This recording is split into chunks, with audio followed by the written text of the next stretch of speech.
beleza? Pode perguntar no chat, pode perguntar no áudio, abram o áudio, falem, tá? Sem problema algum. Pessoal, então vamos lá recapitular um pouco do que nós já falamos nas nossas aulas passadas, tá? Acerca do nome empresarial, e aí a gente entra na matéria hoje, que é estabelecimento empresarial, tá certo? Bora lá. Deixa eu botar aqui, pronto. Bom, nós vimos na nossa aula passada o nome empresarial, né? O nome, como o próprio nome já disse, assim dizendo, né? É o nome que de fato é dado à empresa, né? Eu gosto sempre de brincar de que o nome empresarial, deixa eu ver só se foi, pronto. O nome empresarial, de fato, ele é o nome que é dado à empresa propriamente dita, tá? Por quê, professor? Porque quando a gente fala em marca, eu gosto de comparar como se fosse a marca fosse um apelido, ou seja, é como que você é conhecido perante ali a sociedade, né? Muitas vezes você tem um nome próprio, como é o caso aqui da empresa, mas você é conhecido, você é famoso por um apelido. E aí, só para fazer esse pequeno paralelo, né, até alguns livros de doutrina trazem mesmo esse paralelo, então o nome empresarial é de fato aquela expressão que vai identificar a empresa nas relações jurídicas. Então, se, por exemplo, eu for ali no Pão de Açúcar, tá? Vou fazer um contrato com o Pão de Açúcar, supermercado Pão de Açúcar. Na verdade, lá no contrato não vai estar escrito supermercado Pão de Açúcar, vai estar escrito Companhia Brasileira de Distribuição. Ou seja, o nome daquela empresa se chama Companhia Brasileira de Distribuição. No entanto, a marca dela que foi criada é que se denomina Pão de Açúcar Supermercados. Tá? Então, o nome empresarial ele é um direito personalíssimo, né, ligado à persona. Que persona é essa, professor? A pessoa jurídica. É o nome da pessoa jurídica propriamente dito. Tá? E aí a gente viu que o nome empresarial tem algumas funções, entre as quais a objetivo de dar um certo reconhecimento. Algumas empresas são conhecidas pelo seu nome empresarial, tá? E, sobretudo, e mais importante função é a função subjetiva de individualizar aquela empresa, né? Somente você, somente aquela empresa possui aquele nome, tá? Não é possível criar o mesmo nome empresarial para outras e diversas outras empresas, tá bom? Nós falamos sobre a diferença de tudo isso, com marca, nome, fantasia, domínio e sinais de propaganda na nossa aula passada, tá? Fizemos aqui uma análise prática, né? Uma situação, ó, Márcio Calçados Limitada, não é o nome empresarial colocado na junta, o nome fantasia, a marca, que seria um M estilizado, e o domínio, que seria o site, né? sapatariamarcio.com.br. Vimos um caso prático, tá? E aí vimos as duas espécies, né, de nome empresarial. E aí eu coloco firma e denominação. Firma, o nome já diz, é como se fosse uma assinatura, tá? A firma ela pode ser individual quando o nome da empresa aparece o nome de uma só pessoa, o nome civil de uma só pessoa, em especial do sócio, né? Márcio Gabriel Eireli, pronto, apareceu o nome de uma pessoa, apareceu, então é firma. Ela é de uma só pessoa ou mais de uma? Não, só de uma. Então é firma individual, tá? Deixa eu só autorizar aqui. Pronto, Jonathan chegando. Então, isso que a gente chama de firma individual, beleza? A firma social é a mesma coisa. Firma, eu vou ter um nome. Então, se você falar em firma, tem o nome de uma pessoa, tá? Se for individual, é porque é só de uma pessoa. Márcio Eireli, ou social, como é nome civil de mais de um sócio, tá? Márcio e Gabriel, Márcio e Jonathan, Márcio e Malta. Ou seja, tem duas pessoas nesse nome empresarial. Aí a gente chama de firma social, tá? E denominação não tem nome de ninguém. Na verdade, quando eu falo denominação, eu estou utilizando o objeto social daquela empresa, ou seja, SR Computadores e Serviços de Informática Limitada. Não tem nome aqui dos sócios. O que existe é o objeto pela qual aquela empresa utiliza, vende, fabrica, né, presta algum serviço. Tá bom? Beleza? Então, aqui a gente resumiu de maneira muito objetiva, né, alguns tipos de nomenclaturas que vocês irão aprender isso no semestre que vem, tá? Mas a gente só fez adiantar que é a questão da limitada, da Eireli, da sociedade anônima, né, que pode ser utilizada como companhia também, ou SA, tá? Microempresa, empresa de pequeno porte, toda essa parte de sociedades vai ser matéria de vocês para o próximo semestre, tá? Que é sociedades empresariais, beleza? Dois detalhezinhos que a gente finalizou a nossa aula passada com esses dois grandes princípios, o princípio da veracidade, ou seja, o nome empresarial ele tem que conter informações verídicas. Professor, como assim?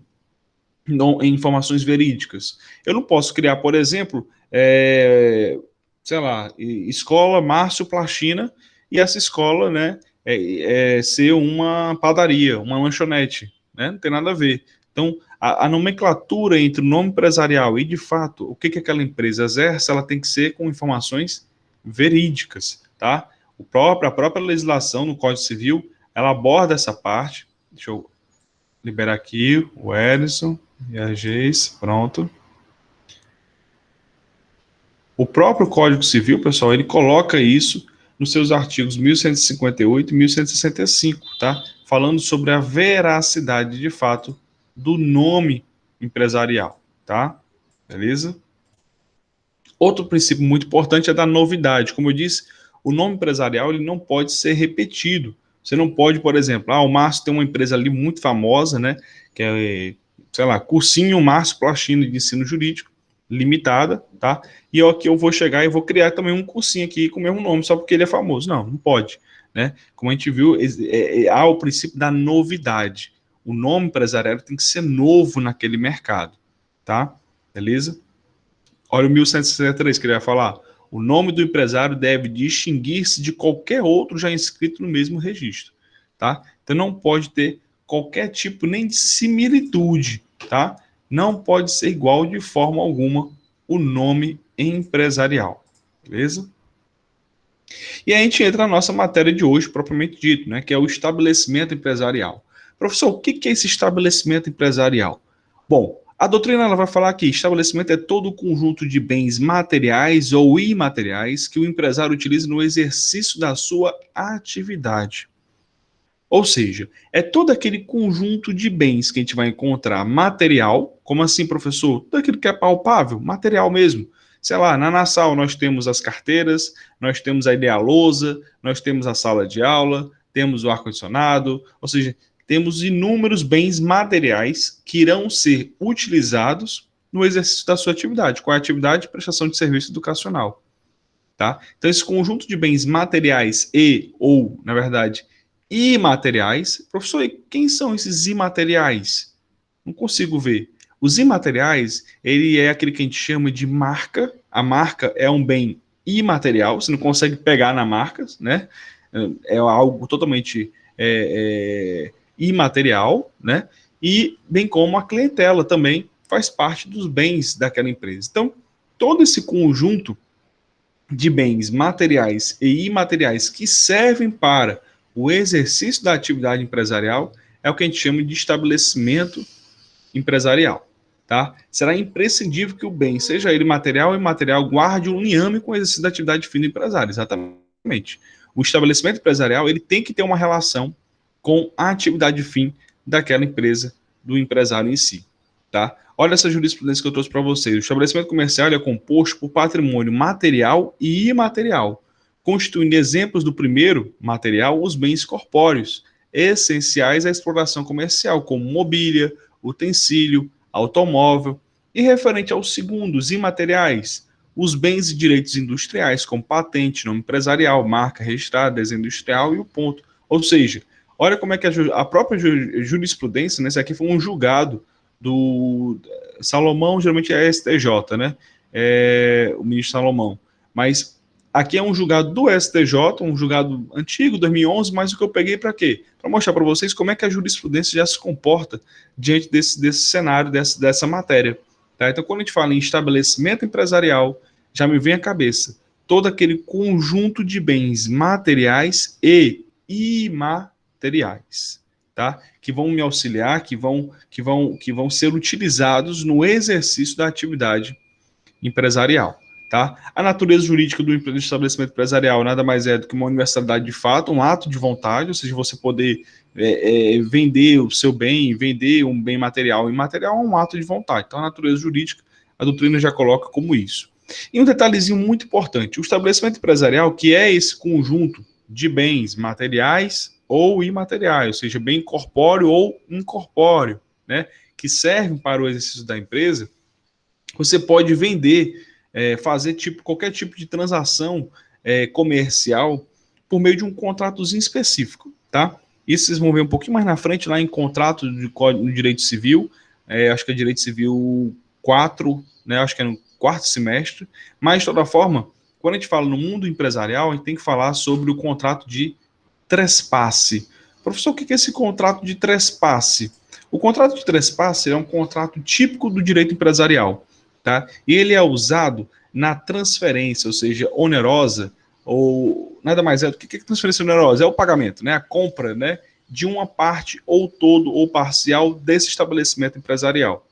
Então vamos lá. Eu sou a Uninasal, qual é o meu estabelecimento empresarial? A sala de aula, né? Ali a faculdade, sei lá, as televisões, tudo que tem dentro lá é estabelecimento empresarial, que são bens corpóreos e incorpóreos, que servem para o exercício da empresa. Vamos supor que eu queira, eu sou o dono da Nassau, eu vou falar, rapaz, eu vou vender essa faculdade aqui, ou então vou vender metade das salas dela.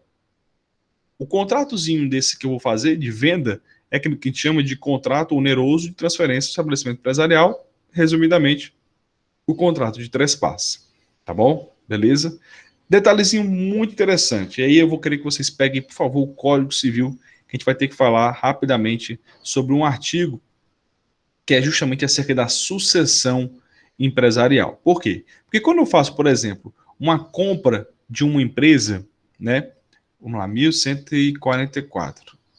Deixa eu ver aqui. Só abrir aqui, calma aí.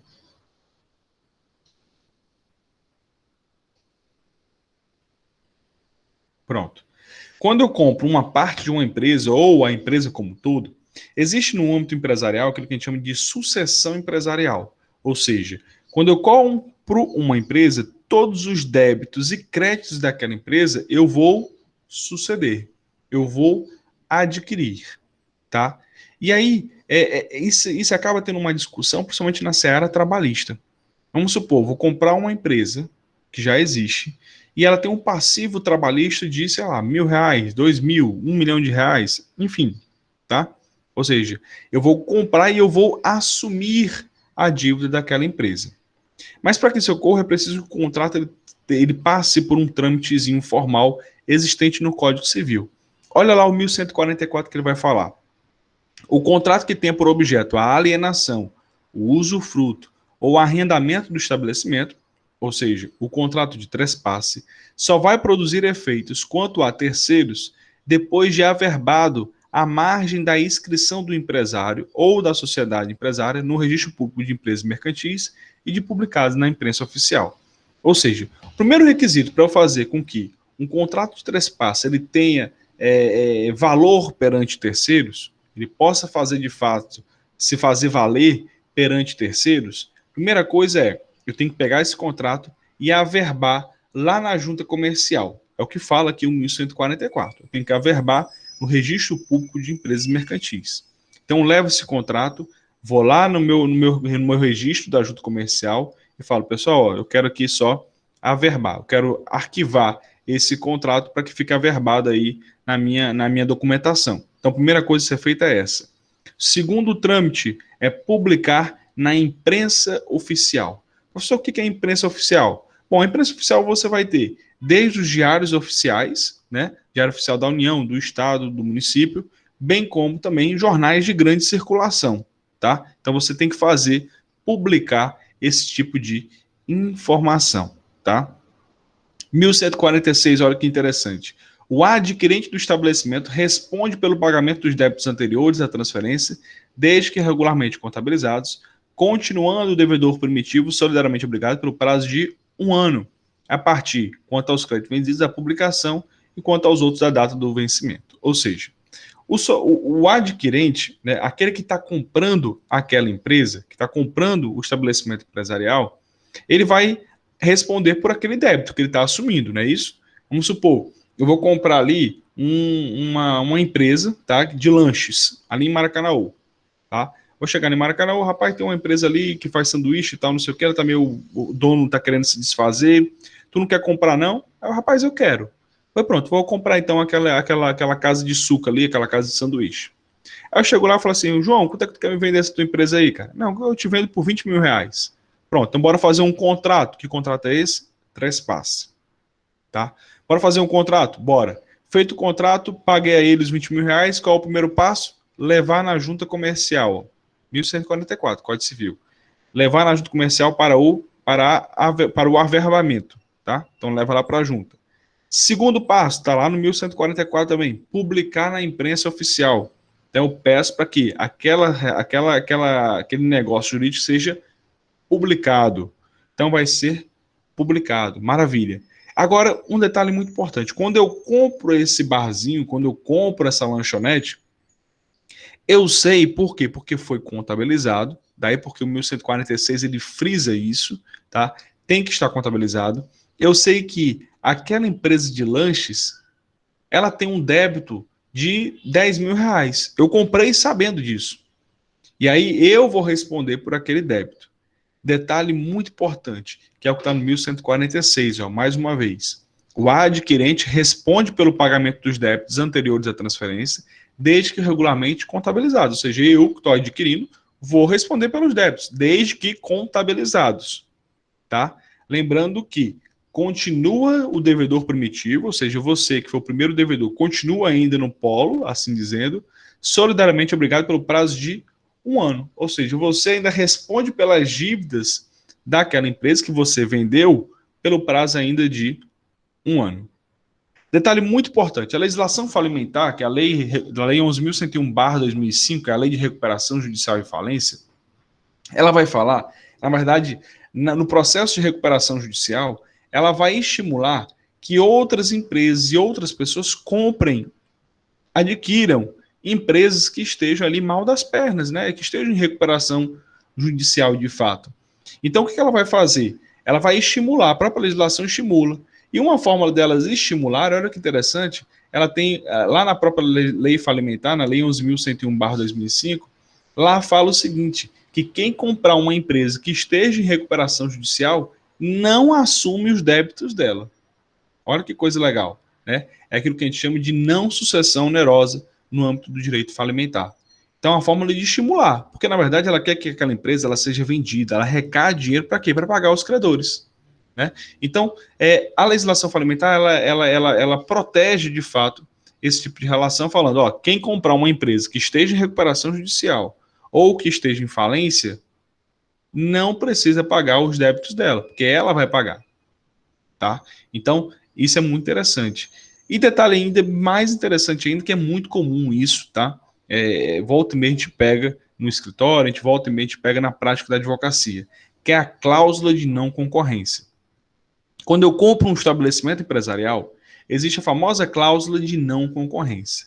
Professor, que cláusula é essa? O nome já diz.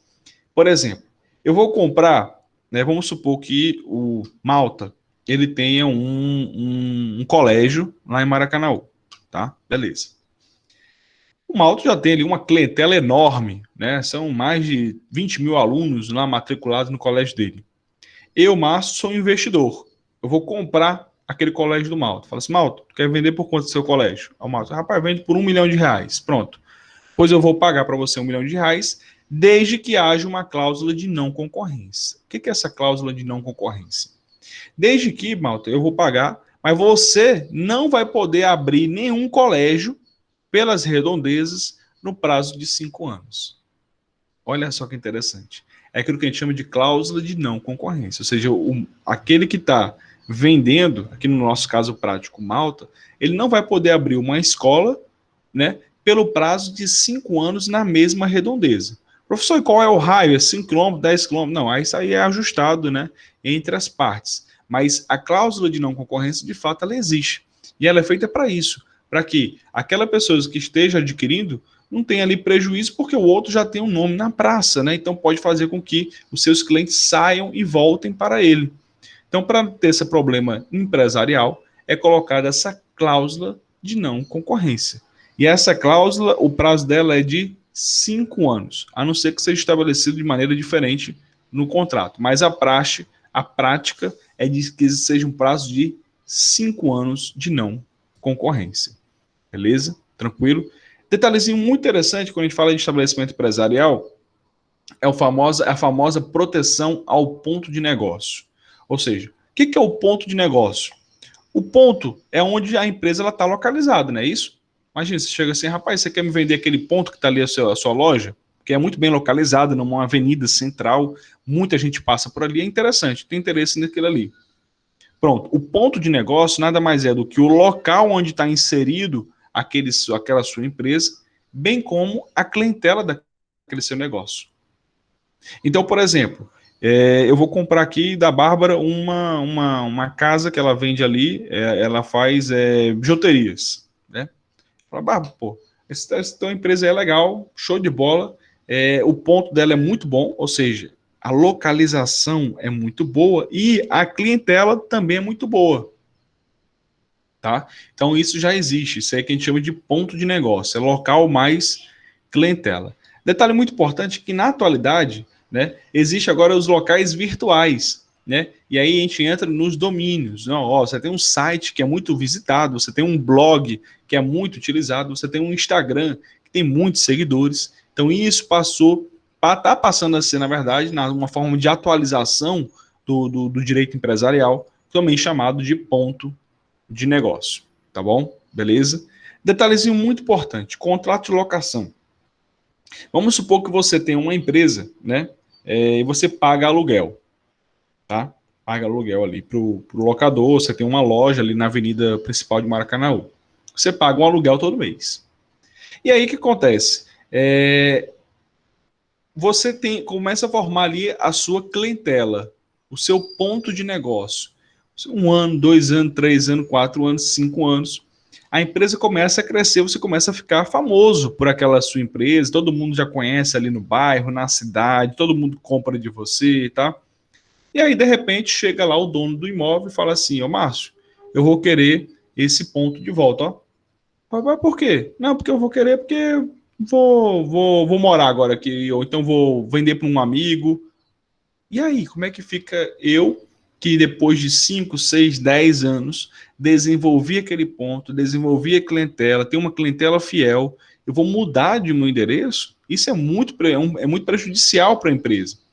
Então, como uma forma de assegurar aquela empresa sobre esse ocorrido, nós temos ali a famosa renovação compulsória do contrato de aluguel.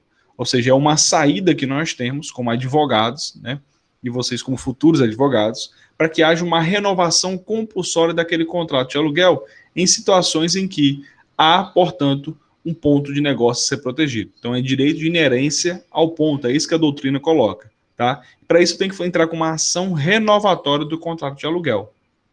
Professor, e como é que funciona essa ação renovatória?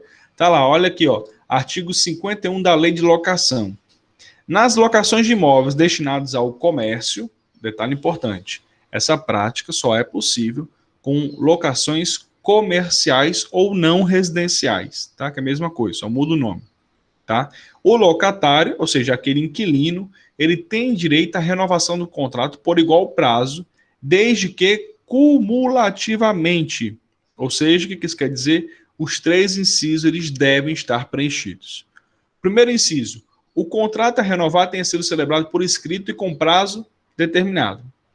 Professor, eu tenho uma loja, tá, que eu pago aluguel todo mês, e de fato o contrato ele foi escrito e teve um prazo. Qual foi o prazo? Era um prazo de 5 anos. Pronto, maravilha.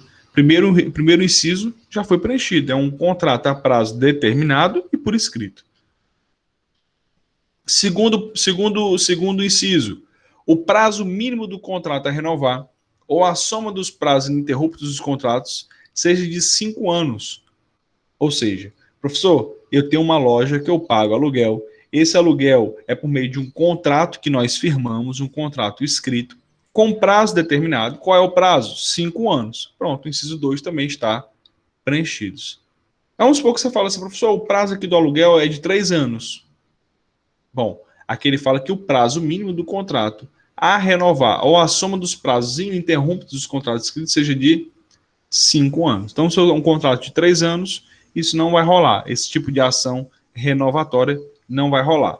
Agora, vamos supor que você tinha um contrato de 3 anos, renovou por mais 3, renovou por mais 3, renovou por mais... Ou seja, a soma dos prazos deu mais do que 5, já é possível utilizar a ação renovatória do contrato de aluguel. Tá?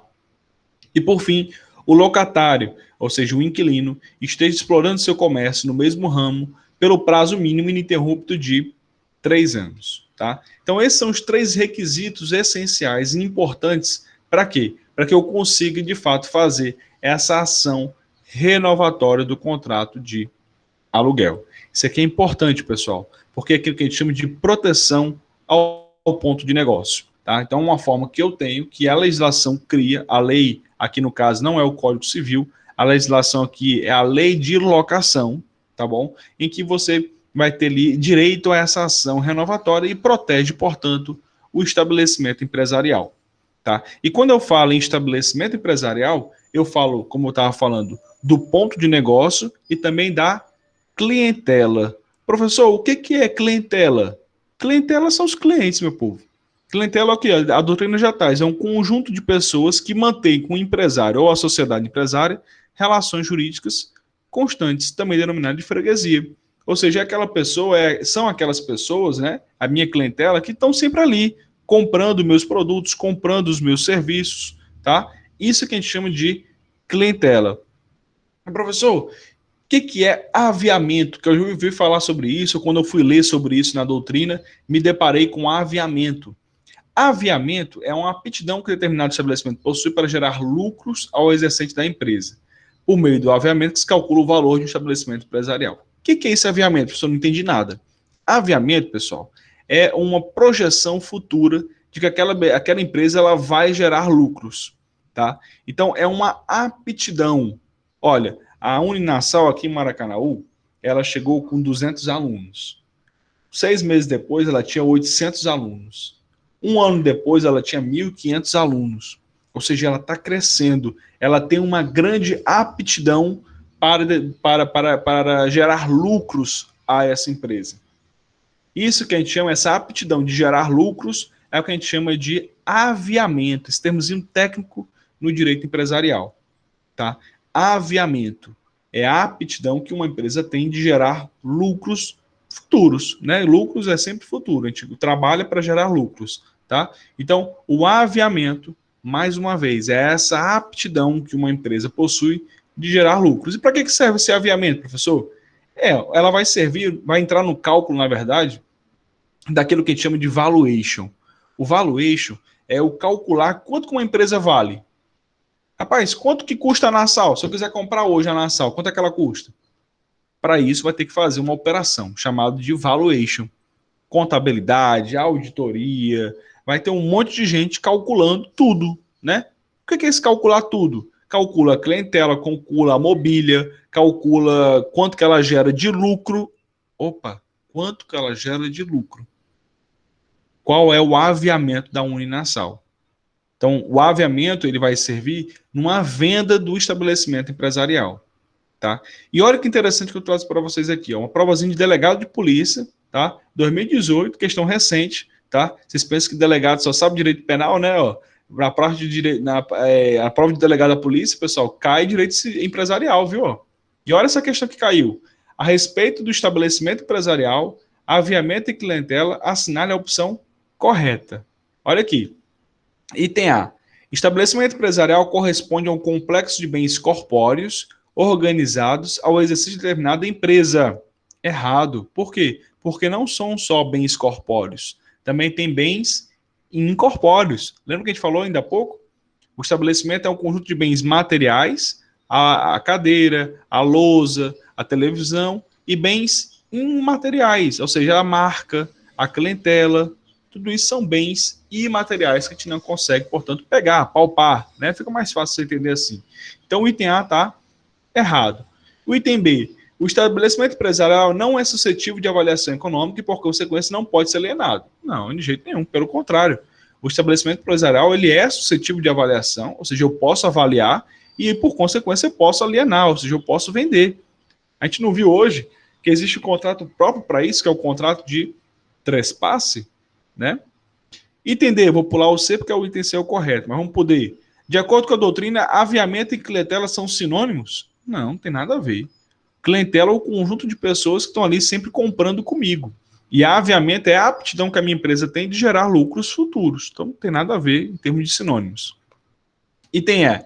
Na legislação vigente, não há mecanismo de proteção legal à clientela. Não, de jeito nenhum. A clientela ela tem uma proteção sim. Afinal de contas, eles são consumidores. E no âmbito legal, existe um Código de Defesa do Consumidor que vai ali, portanto, proteger aquela clientela. Então, pessoal, o item correto é o item C. Aviamento refere-se, portanto, à aptidão que determinado estabelecimento empresarial possui para gerar lucros, que a gente acabou de falar. Então, numa provazinha aqui, o delegado de polícia 2018, tá? Questãozinha que envolve aviamento e clientela, questão fácil, no entanto, teve um alto índice de erro, tá? Por quê? Porque o pessoal não liga muito para isso, então não entende o que está acontecendo. Então, aviamento, de fato, né, é essa aptidão que uma determinada empresa possui de gerar lucros, tá? Questãozinha que você acertando, você salta lá na frente, né, no concurso público que você esteja praticando, ainda mais numa prova dessa, delegado de polícia, onde o direito penal, processo penal, todo mundo acerta, né? Quando você acerta uma questão de empresarial, você salta, dá um salto enorme, né? Para conseguir a sua aprovação em termos de concurso público, tá? Então, detalhezinho muito interessante, questãozinha bem legal, fácil, tranquila, mas que exigir de você o conhecimento na seara do direito empresarial, tá? Pessoal, para a gente finalizar só essa parte inicial aqui do empresário, os auxiliares do empresário, aí eu vou pegar vocês lá no Código Civil mais uma vez, tá? Quando a gente abrir o Código Civil, calma aí, deixa eu abrir aqui o meu, vamos abrir rapidamente o Código Civil, lá no 1169, ele vai falar sobre os prepostos, tá? São os famosos auxiliares do empresário, ou seja, são pessoas que irão auxiliar o empresário no exercício da atividade de empresa. Quem são esses prepostos, professor? O preposto ele não pode, sem autorização escrita, fazer-se substituir no desempenho da preposição sob pena de responder pessoalmente pelos atos do substituto e pelas obrigações por eles contraídos.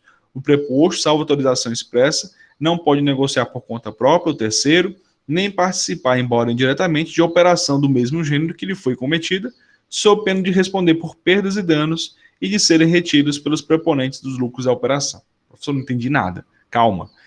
Quem são esses auxiliares do empresário que eu vou já falar? São pessoas que vão auxiliar, de fato, o empresário. E aí nós temos três grandes nomes no Código Civil. O primeiro deles é o contador. De fato, o contador ele vai estar ali sempre auxiliando o empresário no exercício da atividade empresarial, porque ele vai fazer toda a parte contábil, ele vai ver o que está dando lucro, o que não está, quais são os funcionários, tem um cadastro, ou seja, ele vai estar sempre ajudando o empresário na organização da sua empresa. Um segundo auxiliar é o gerente, né? O gerente de loja, aquele cara que vai ali estar coordenando a empresa abaixo do dono, né? É o que a gente chama de gerente. Então é o cara que vai estar ali fiscalizando. Esse cara também vai estar ajudando o empresário. E por fim, os prepostos. Os prepostos eles são representantes da empresa. Lembrando que para você ser preposto, você tem que ter poder específico. É isso que o 1169 e o 1170 fala. O preposto ele não pode fazer nenhum tipo de acordo, nenhum tipo de transação sem autorização prévia do proprietário da empresa. Então, o preposto nada mais é do que um representante da empresa sob poderes, tá? Você dá poderes, você outorga poderes para que aquele preposto ele possa exercer algum tipo de atividade específica. Então, essas três figuras, o preposto, o contador e o gerente, é o que o Código Civil chama de auxiliares do empresário. Os três juntos, eles auxiliam, de fato, o exercício da atividade de empresa, tá? Beleza? É rapidinho essa matéria aqui, é só a parte final ali de empresas, e eu tinha que falar sobre esses três pontos, porque o Código Civil, ele vai falar sobre isso, tá? E pra gente, pessoal, entrar aqui na nossa última matéria da nossa disciplina, que é a propriedade industrial. Quando eu falo em propriedade industrial, eu estou falando de duas coisas interessantes, tá? Primeiro, proteção a marcas e patentes, tá?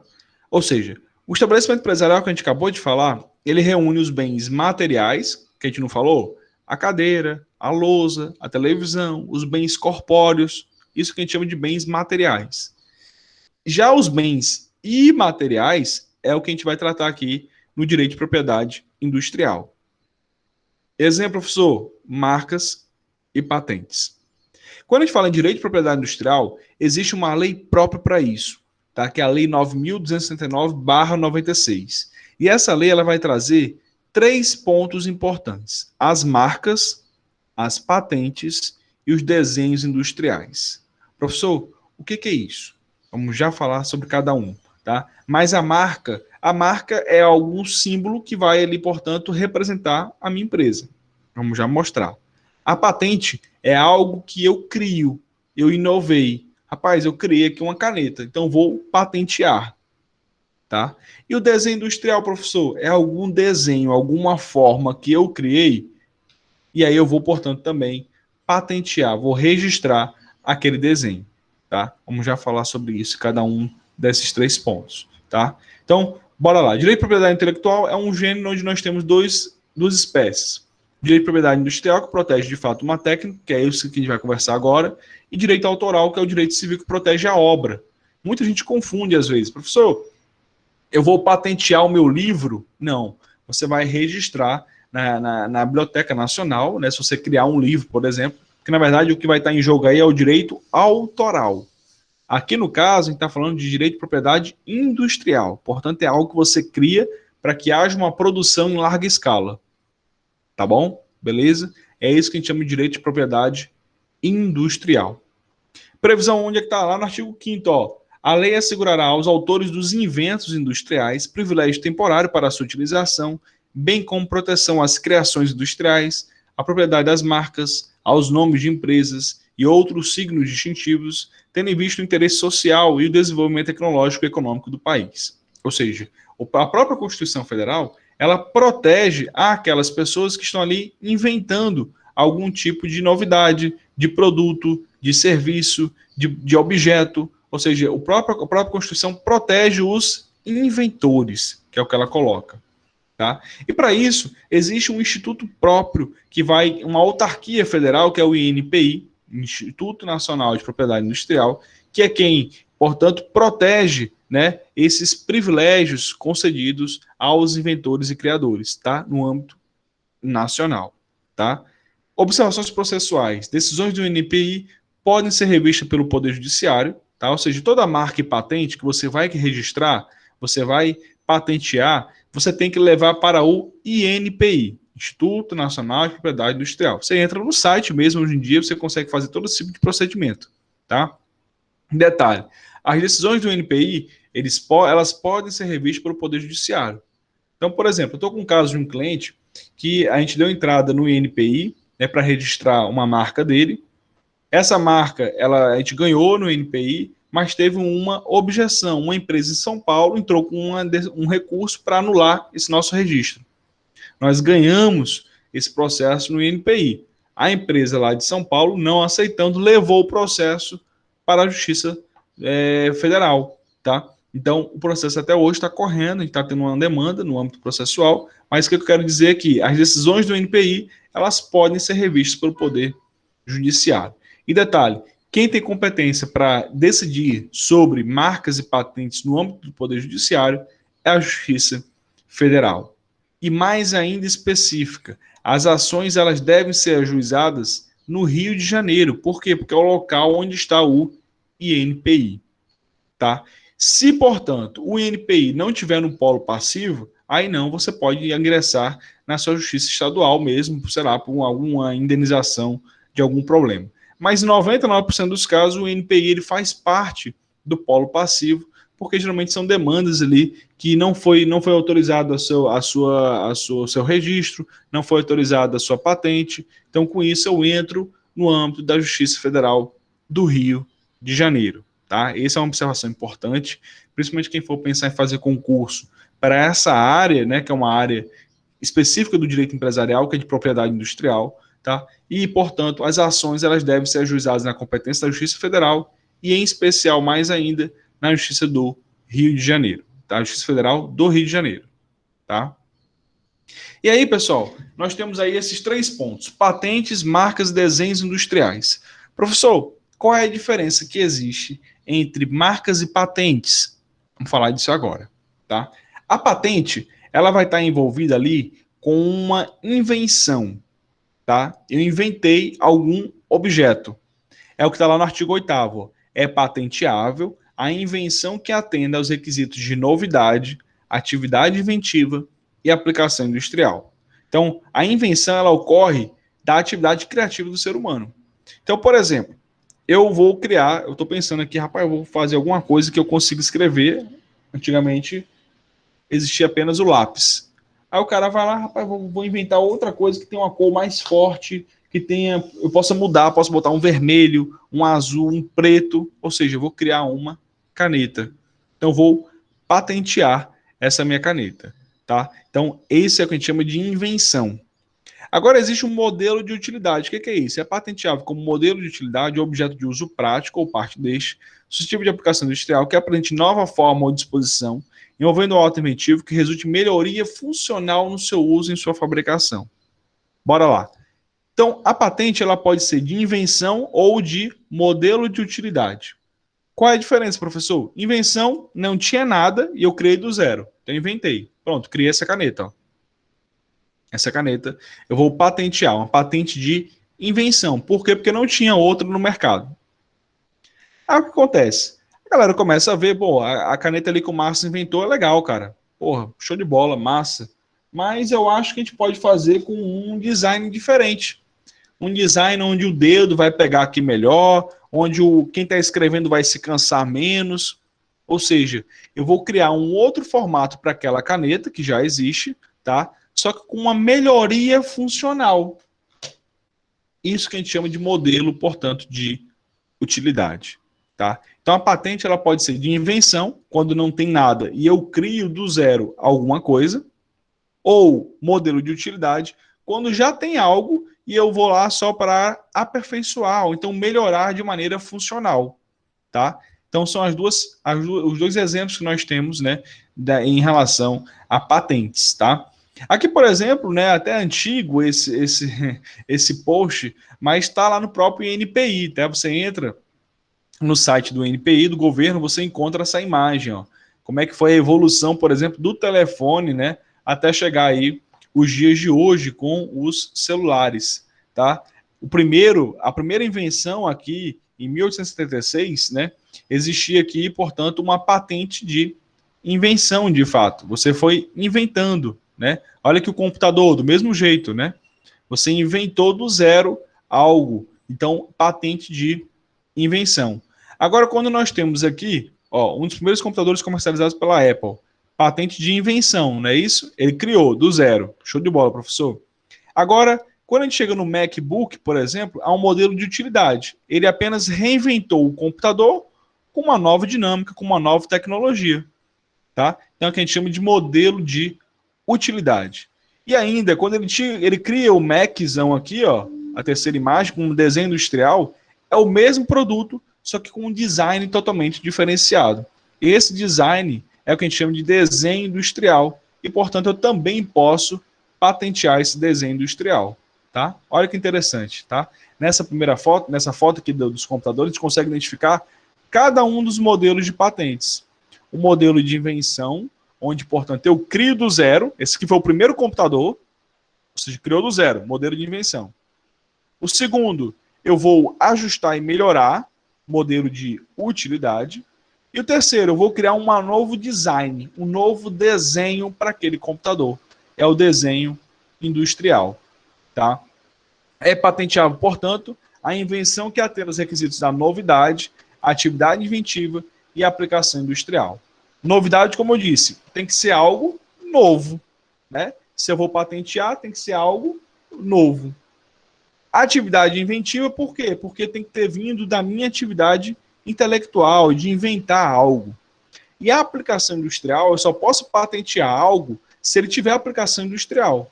Vamos supor, eu criei esse copo, tá? Mas esse copo só pode ser criado um. Eu não posso criar em larga escala. Não posso criar em escala industrial. Então, eu não posso patentear esse copo, tá? Eu tenho que preencher esses 3 requisitos para poder conseguir patentear um bem. Primeiro, tem que ser algo novo. Segundo, tem que ser algo que eu inventei. E terceiro, tem que ter uma aplicação industrial, tá? O quarto requisito, que às vezes a doutrina coloca, é a licitude, tá? Mas fica subentendido. Eu não posso chegar e falar assim, ó, vamos criar aqui uma máquina de produzir drogas, uma máquina de produzir cocaína. Pô, isso aí é legal, isso é lícito, tá? Então eu não posso patentear um objeto desse, é óbvio. Mas a doutrina, alguns doutrinadores colocam, portanto, a licitude como um quarto requisito para a patente. Beleza? Tranquilo? Não são patenteáveis, ou seja, eu não consigo patentear o que for contrário à moral, aos bons costumes, à segurança, à ordem, à saúde pública, tá? Substâncias, ou seja, tudo que for contrário à moral, aos bons costumes, eu não vou conseguir patentear. Segundo, substâncias, matérias, misturas, elementos ou produtos de qualquer espécie, bem como modificação de suas propriedades físico-químicas e o respectivo processo de obtenção e modificação quando resultante de transmissão do núcleo atômico. Ou seja, eu vou criar aqui uma bomba atômica. Eu não posso patentear isso, não. Tá? Envolve núcleo atômico, eu não posso patentear esse tipo de produto. Tá? Terceiro, todo ou parte dos seres vivos, exceto os micro-organismos transgênicos que atendem os três requisitos da patenteabilidade. Ou seja, eu não posso chegar e falar assim, ó, eu vou, sei lá, achar esse besouro, né, um besouro que está aqui, esse besouro eu vou patentear. Não posso fazer isso, tá?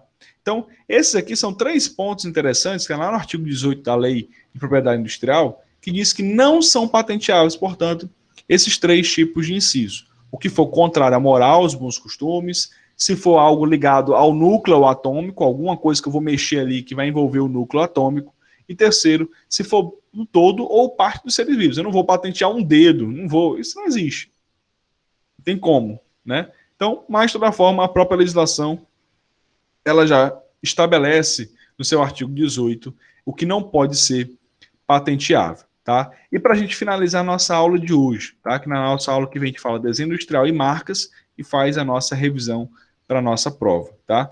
Mas o pedido de patente nas condições estabelecidas pelo NPI conterá, ou seja, aqui é o requerimento, você vai requerer ao NPI a sua patente, o relatório descritivo, ou seja, o que é o seu objeto que você está inventando? Você tem que fazer um relatóriozinho, tá? Reivindicações, por que você quer criar esse produto? Para que ele vai servir? Desenho, se for o caso, ó, tem um desenho aqui que eu criei, uma caneta, tá? E aí o desenho dela é nesse formato. Enfim. E o comprovante de pagamento da retribuição relativa ao depósito. Essa contribuição depende, varia de ano a ano, a tabela sempre é atualizada. Mas, por exemplo, marcas, né? Para eu registrar uma marca, se for uma microempresa, ela é em torno de R$300, tá? A patente eu vou ver quanto é que está na tabela e na próxima aula eu trago para vocês, o valor atualizado. Se eu for criar uma patente, quanto é que eu pago, tá? Depois eu digo para vocês. E detalhezinho muito interessante, tá? Patente, ela tem um sigilo de 18 meses, tá? Ou seja, um ano ali, quase 2 anos, né? Isso, de sigilo. O processo ele corre sob sigilo no INPI. Por quê, professor? Para que ninguém saiba, né, o que está sendo criado. É uma forma de proteger o inventor. Então, por 18 meses, fica totalmente sob sigilo o processo de patente. E detalhe, depois que é conferida a patente, você tem 2 prazos. É um prazo de patente de invenção, ou seja, você que criou do zero. Criou do zero agora aqui. Tem a patente que vale por 20 anos, ou seja, por 20 anos, todo mundo que for produzir aquele seu produto vai ter que pagar para você um percentual relativo à patente. Se for uma patente de melhoria, 15 anos. Tá? Professor, e eu posso renovar? Não. A marca, a gente vai ver mais à frente, a marca é passível à renovação. Tá? Eu posso estar renovando em 10 anos a marca da minha empresa. A patente não. Caiu a patente, você não vai ter mais como, você tem que criar outra coisa. Tá? Onde é que eu vejo isso na vida prática? Remédios. Os remédios, volta e meia, quando eles são criados, cria-se, portanto, as patentes. Né? E aí, quando passa esses 20 anos da patente, surge o que a gente chama, lá na farmácia, quando você vai comprar, como remédio genérico. O que é o remédio genérico, para quem não sabe? Remédio genérico, para quem não sabe, é o mesmo remédio do original. Não muda nada. O que muda é que a patente do remédio original caiu, ou seja, passou ali os 20 anos. E aí agora todo mundo, qualquer pessoa, pode produzir aquele remédio. Então o governo ele cria, ele produz o remédio genérico. Ou seja, nada mais é do que o remédio original que teve a sua patente caída. Beleza? Tranquilo, meu povo? Deixa eu fechar aqui. Deixa eu só tirar aqui. Pronto. Tudo certo? Tudo show de bola? Demos uma corridinha um pouco na matéria, mas era porque nessa parte final eu tinha que esticar um pouquinho até chegar o desenho industrial. Tá? Essa aula foi gravada, então quem chegou depois, não se preocupe. Eu vou já disponibilizar ela no nosso canal do YouTube, assim que salvar, tá? E aí, na nossa próxima aula, a gente finaliza com marcas e desenhos industriais, tá? E aí fazemos já a nossa revisão para a nossa V2, tá? Beleza? Então hoje, nossa aula foi estabelecimento empresarial. O que é o estabelecimento? Conjunto de produtos e bens materiais e imateriais. Vimos a ação renovatória de aluguel compulsória, tá? Que é quando eu tenho um ponto e eu não posso sair dali porque faz mais de 5 anos que eu trabalho ali, então é muita sacanagem eu perder o ponto porque o locador quer. Então existe uma forma de eu conseguir reverter isso, que é aquela ação que a gente chama ação renovatória compulsória. Eu tenho que propor essa ação 6 meses antes de terminar o meu contrato de aluguel, tá? Falamos sobre propriedade, auxiliares do empresário, que são 3, preposto, contador e gerente, tá? Falamos sobre, iniciamos propriedade industrial falando apenas sobre patente. As patentes, elas podem ser de invenção, ou seja, eu que criei algo do zero, ou de melhoria. Já existe algo criado e eu só melhorei, tá? Patente de invenção por 20 anos, patente de melhoria 15 anos, tá? Quando geralmente cai em prova isso aqui, pessoal, em prova de concurso, patentes, eles gostam de cobrar muito prazo, tá? Então, patente de invenção, mais uma vez, 20 anos. Patente de melhoria, 15 anos, tá? Beleza? Tranquilo, pessoal? Todo mundo vivo aí? Deixa eu ver aqui como é que tá aqui o chat. Obrigado, professor. Hoje a internet não tá ajudando. Vixe, Joana, mas aqui eu acho que não travou a minha, não. Toda sorte, tá gravado. Eu vou postar aí qualquer coisinha, dá uma olhada aí depois na nossa gravação lá no canal do YouTube. Beleza? Valeu, Kailane, muito obrigado. A aula foi um pouquinho rápida, mas eu tive que dar uma corridinha com esse conteúdo para a gente conseguir terminar. A aula que vem a gente finaliza tranquilamente com a parte de marcas e de desenhos industriais, tá? E aí fazemos a nossa revisão para a nossa prova. Tranquilo? Pessoal, muito obrigado pela atenção. Até semana que vem com direito empresarial, mas quarta-feira nós temos teoria geral do direito também, finalizando a nossa matéria ali com direito positivo, tá bom? Valeu, galera. Até quarta-feira com TGD e até semana que vem com TGE. Boa aula agora do professor Bruno. Corre lá. E eu vou já postar aqui a nossa aula de hoje, assim que salvar. Beleza? Valeu. Deixa eu parar aqui de salvar.